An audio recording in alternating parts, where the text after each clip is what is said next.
ایک چاند تھا سر آسمان ناول پائے فرشتے سالار سے ایپیسوڈ 24۔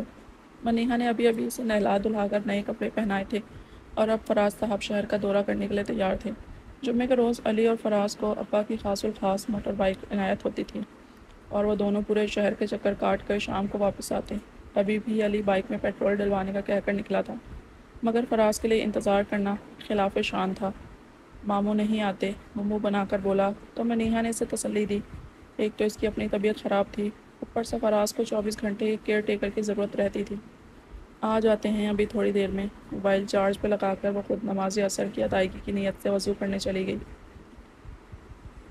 تبھی فون بجا تھا، لگتا ہے ماموں آ گئے ہیں۔ یقیناً علی تھا جو کہہ رہا ہوگا کہ فراز کو باہر لے آؤ، میں پہنچ رہا ہوں ماموں۔ وہ لپک کر فون کی جانب پہنچا تھا۔ منیہا بی بی واش بیسن پہ وضو کر رہی تھی مگر فون کٹ گیا۔ چلیں جی، فراز صاحب آج آپ کے ماموں کے ساتھ گھومنے جائیں گے، وہ اسے تسلی دیتی۔ کمرے میں چلی گئی، تبھی دوبارہ فون بجا تھا اور خلاف اجازت اس بار فراز نے فون پک کر لیا تھا۔ منیہا نے جائے نماز بچھایا اس سے پہلے کہ نیت باندھتی، فراز کی گفتگو کی آواز سنائی دینے لگی، وہ جو اسے گلی تک چھوڑنے کی نیت سے باہر نکلی تھی۔ کون ہے فراز؟ مگر فراز ڈر گیا تھا۔ جو ہی اس نے ماں کو اپنی طرف آتے دیکھا، ڈر کی وجہ سے موبائل فون وہیں پھینک دیا جو میز پر گرنے کے بجائے زمین بوس ہو گیا تھا۔ او میرے اللہ! فون کے 3 ٹکڑے ہوتے دیکھ کر منیہا کے منہ سے بے ساختہ نکلا تھا، یہ تو پہلے ہی آخری سانسیں لے رہا تھا، آپ نے اس کو توڑ دیا ہے۔ منیہا کو نہ چاہتے ہوئے بھی جھنجھلاہٹ نے گھیرا۔ عین ممکن تھا وہ اسے ڈانٹ دیتی، ماموں نہیں آئے۔ وہ شکایتی انداز میں منہ بنا کر بولتا، روحان سا ہو رہا تھا۔ تبھی یکدم اسے اپنے نامناسب رویے کا احساس ہوا۔ یا اللہ، اب میرا بچہ مجھ سے خوفزدہ ہو رہا ہے۔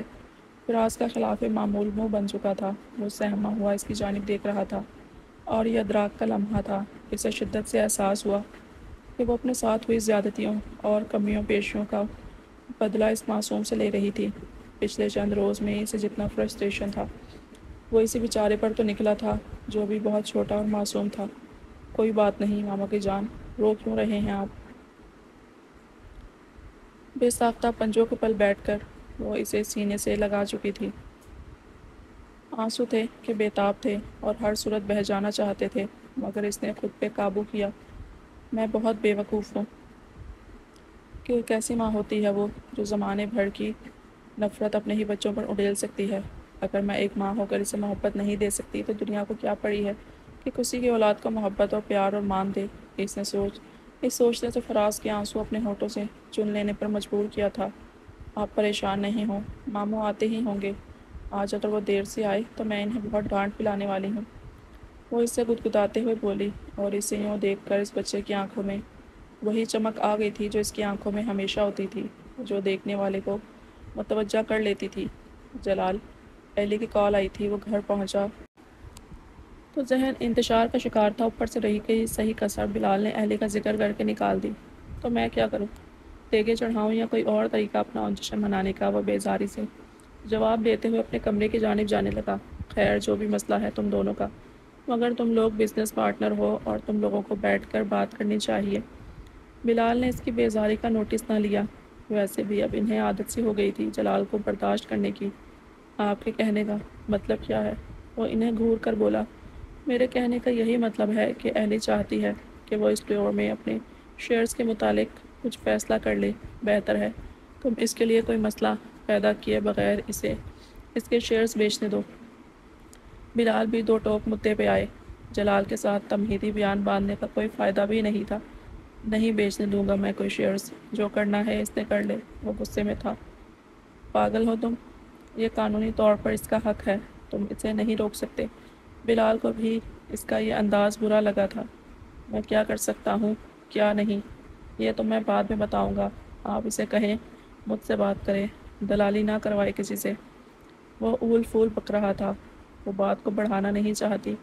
وہ تمہاری طرح بدھ مغز اور جاہل نہیں ہے، اسی لیے عزت سے معاملہ سلجھانا چاہتی ہے۔ نہ چاہتے ہوئے بھی بلال کو اسے آئینہ دکھانے پر مجبور ہوئے۔ اس سے جو کرنا ہے کر لے، میری طرح جاہل نہ سہی۔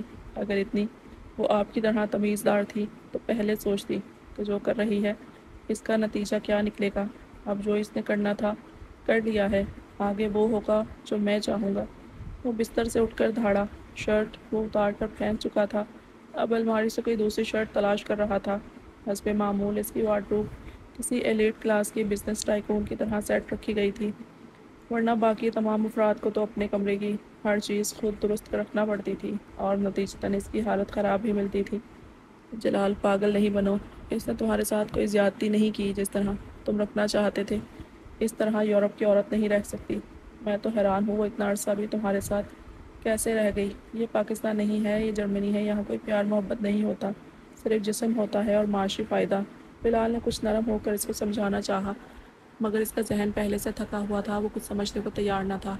تم اسے دوست بنا کر رکھنا چاہتے تھے، یہاں عورت گرل فرینڈ بن کر ناجائز تعلق تو بنا سکتی ہے، مگر دوستی میں زیادہ دیر صبر نہیں کر سکتی۔ اسے چپ دیکھ کر وہ مزید بولے، میں نے اس بچ کو کیا کچھ نہیں دیا، اسے ہمیشہ عزت دی اور اپنے ساتھ عزت کے ساتھ تعلق بنا کر رکھنے کا کہا، مگر اس نے مجھے دھوکہ دیا۔ اگر یہ سب غلط نہیں تھا تو اس نے کیوں چھپایا مجھ سے؟ وہ بلال کی آنکھوں میں دیکھ کر اسے جھوٹا اور غلط ثابت کر رہا تھا۔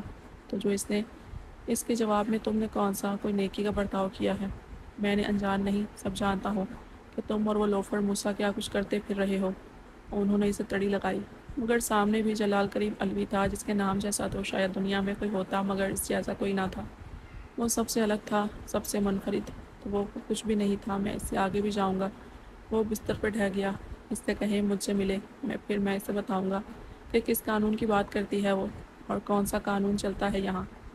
وہ طنزیہ انداز میں بولا تھا، اور بلال جانتے تھے ایلی اسی وجہ سے اس کے منہ لگنا نہیں چاہتی تھی۔ وہ ایسا ہی تھا، اکھڑ، اپنے نقصان کی پرواہ نہ کرنے والا، مگر ایلی ایسی نہیں تھی۔ وہ اپنی محنت کا روپیہ اس کے اختلاف کی نظر کرنا نہ چاہتی تھی۔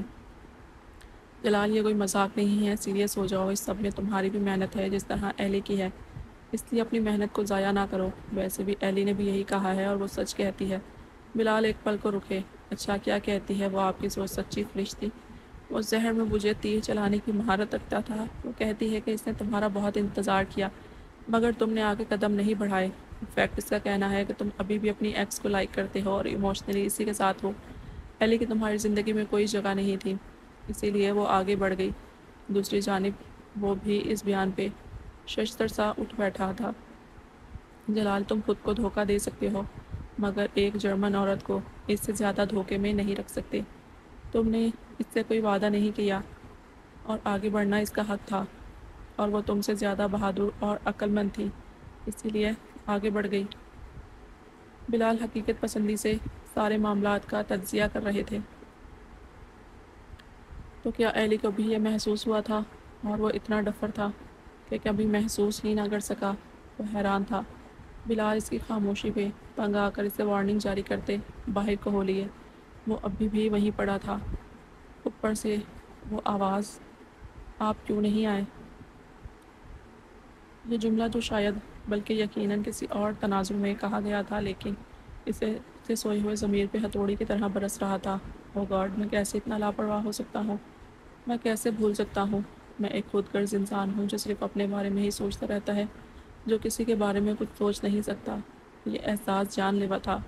اب تک کی زندگی میں اس کو پہلی بار اس حقیقت کا ادراک ہوا تھا، اور یہ اتنا وحشتناک تھا کہ وہ ہر بات بھول گیا۔ بھائی، میری منگنی ہو گئی۔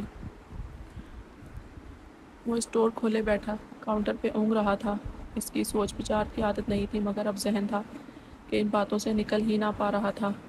کوئی معصوم سا لہجہ اس کو غصیلے اور روحانسی انداز میں کہہ رہا تھا، آپ کیوں نہیں آئے؟ وہ یہ بھی جانتا تھا یقیناً اس جملے اور ناراضگی کا تخاطب کوئی اور تھا، مگر اسے یہ اپنے لیے لگ رہے تھے۔ تبھی موسیٰ کی کال آئی تھی۔ وہ باقاعدہ شرما کر بتا رہا تھا، کیا ہوا ہے؟ اچھا، مبارک ہو، وہ غائب دماغی سے بولا۔ بھائی، بس امی کو جلدی پڑی ہوئی تھی، انہیں ڈر بیٹھ گیا تھا کہ کہیں میں یہاں بگڑ ہی نہ جاؤں۔ وہ خجل سا مسکرا کر بولا، ہاں اچھا ہے، شادی بھی کر لے۔ وہ چاہ کر بھی حشاش بشاش نہ ہو پا رہا تھا۔ توبہ کریں بھائی، ابھی تو میں خود کی ذمہ داری نہیں اٹھا سکتا، کسی اور کی کیا اٹھاؤں گا؟ شادی بڑی ذمہ داری ہوتی ہے۔ موسیٰ کی خوشی اس کے لہجے سے عیاں تھی، مگر اس کی یہ بات بھی جلال کو طنز ہی لگی۔ وہ چپ رہا۔ بھائی، کیا بات ہے؟ آپ بزی تو نہیں؟ موسیٰ کو احساس ہوا وہ دھیان نہیں دے رہا۔ ہاں نہیں یار، وہ کنفیوز تھا۔ اچھا بھائی، ایک چیز بھیجتا ہوں، دیکھیں۔ موسیٰ پرجوش تھا۔ کچھ وقت بعد جلال کے موبائل پر اس کی منگنی کی تصاویر پہنچ چکی تھیں۔ بیوی دکھا، تیری شکل تو دیکھی ہوئی ہے۔ جلال نے پیغام بھیجا، بھائی آپ نے نام بھی نہیں بتایا تھا، میں کیوں دکھاؤں؟ اس کا شوق سا وائس میسج آیا، ساتھ کوئی ویڈیو بھی تھی۔ لگتا ہے موسیٰ کے گدھے بھائی کو احساس ہو گیا۔ ویڈیو کسی بچے کی تھی جو شاید موسیٰ کے بھائی کا بچہ تھا۔ وہ اسے بند ہی کرنے والا تھا جب اچانک ایک آواز سنائی دی تھی، موسیٰ، اس کا باپ بھی ایک بھگوڑا آدمی ہے، کوئی آدمی مزاحیہ لہجے میں شرارت سے کہہ رہا تھا۔ ویڈیو میں موجود وہ بچہ چھوٹا سا تھا اور شاید کسی لاؤنج میں کسی گلاس ٹیبل پر بیٹھا تھا۔ اس کے ہاتھ میں ایک چھوٹی سی پیلی کار تھی جسے وہ ہاتھ میں پکڑ کر باقی دوسری کاروں کو میز پہ ارد گرد رکھ کے کھیل رہا تھا۔ اس آواز پہ اس نے کیمرے کی جانب دیکھ کر گھورا، یہ بھگوڑے کا بھگوڑا بیٹا ہے، میرے پاپا نہیں ہیں آپ۔ وہ منہ پھلا کر ناراضگی کا اظہار کرتے ہوئے بولا، مگر بیک گراؤنڈ پہ موجود آواز جانی پہچانی تھی، ہاں ہاں، تمہارا باپ تو وہ گدھا ہے، میں تو فارس کا پاپا ہوں۔ میرے بابا کو بلاؤں؟ اس نے جواباً انہیں ڈرانے کو کہا۔ یہ کیا بھیجا ہے موسیٰ نے مجھے؟ وہ زیر لب بڑبڑایا۔ دوسری جانب موسیٰ پرجوش سا ہاتھ میں موبائل پکڑے بیٹھا تھا۔ اسے بھائی کے میسج کا انتظار تھا اور وہ بہت شدت سے تھا۔ بلاؤ، میں ڈرتا ہوں تمہارے باپ سے۔ بزرگ آواز میں کوئی ہنستے ہوئے بولا تو موسیٰ کی ہنسی کی آواز بھی سنائی دی تھی جسے وہ اچھی طرح پہچان سکتا تھا۔ پہچان تو وہ باقی آوازیں بھی سکتا تھا مگر آنکھوں کو بند کرنا چاہتا تھا۔ میں ماروں؟ اس نے کہنے کے ساتھ ایک گاڑی کھینچ کر خلا میں پھینکی جو پیچھے کی جانب گرتے ہوئے میز پر سے ایک ڈیکوریشن پیس بھی لے اڑی تھی۔